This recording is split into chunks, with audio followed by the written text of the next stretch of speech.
Wait, what's this?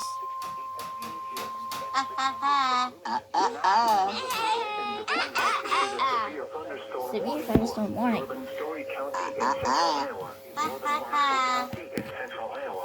Southeastern Hardin County in central Iowa, southwestern Grundy County in central Iowa until 6 p.m. At 5:18 p.m., a severe thunderstorm was located near Roland or near Nevada, moving northeast at 55 miles per hour.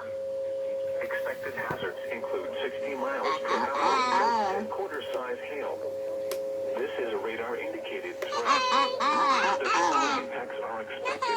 Hail damage to vehicles is expected. Wind damage to roofs, siding, and trees. Locations impacted include Alberta. This includes Interstate 35 between mile markers 115 and 122. For your personal move to an interior room on the lowest floor of a building. A tornado watch remains in effect until 8 p.m. for central Iowa.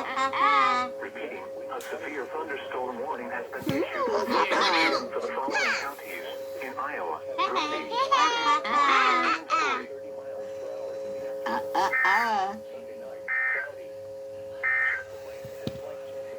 The tornado warning for north central Warren County is canceled. The tornado thunderstorm was canceled. The warning has moved out of the warned area. Therefore, the warning has been canceled. The tornado watch remains in effect until 8 p.m. for central and south central